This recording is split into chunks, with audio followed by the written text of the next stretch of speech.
नमस्कार, मैं हूं माही सिंह और आप देख रहे हैं नेक्स्ट 9 न्यूज। आज बात करने वाले हैं चंद्रशेखर आजाद रावण की। जी हां, चंद्रशेखर आजाद जिस तरीके से नगीना सीट पर जीत दर्ज की है, वहीं हरियाणा में भी उन्होंने चुनावी ताल जो है वो जेजेपी के साथ ठोकना चालू कर दिया है। मायावती इनेलो के साथ गठबंधन में है। हरियाणा में केजरीवाल ने भी एंट्री कर ली है, तिहाड़ जेल से बाहर आ गए हैं। वहीं भारतीय जनता पार्टी लगातार अपना दमखम दिखाने का प्रयास पहले से कर रही है। कांग्रेस पार्टी भी मैदान में।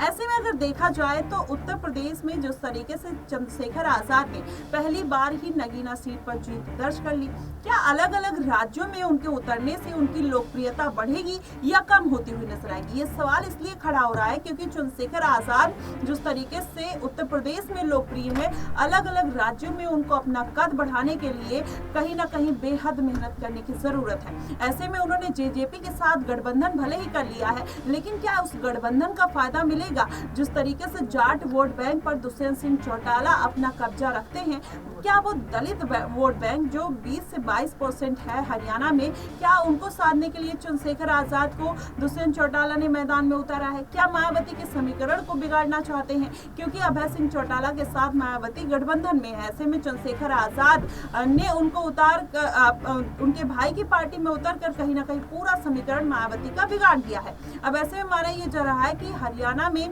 जिस तरीके से चंद्रशेखर आजाद उनको नुकसान पहुंचाने की कोशिश कर रहे हैं, वही समीकरण उत्तर प्रदेश में बनेंगे। उत्तर प्रदेश में 10 सीटों पर उपचुनाव होने वाले हैं।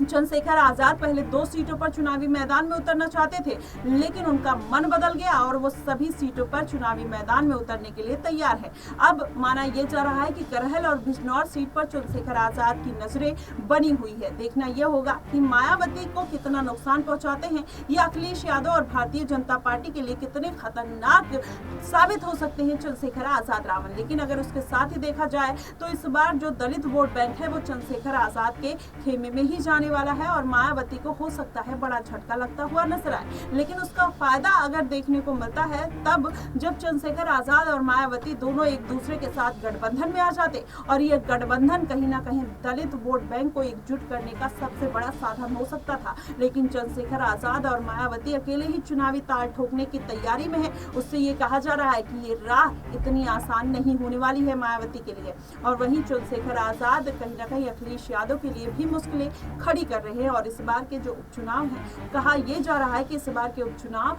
2027 के विधानसभा चुनाव के समीकरण तय कर सकते हैं, क्योंकि योगी आदित्यनाथ जिस तरीके से इतनी सारी सीटों पर हारते हुए नजर आए जिसके बारे में उन्होंने सोचा भी नहीं था, और इस बार के लोकसभा चुनाव के जो समीकरण बदले अखिलेश यादव की वजह से, ये भी कहा जा रहा है कि कहीं ना कहीं योगी आदित्यनाथ को अपनी रणनीति बदलने की जरूरत है।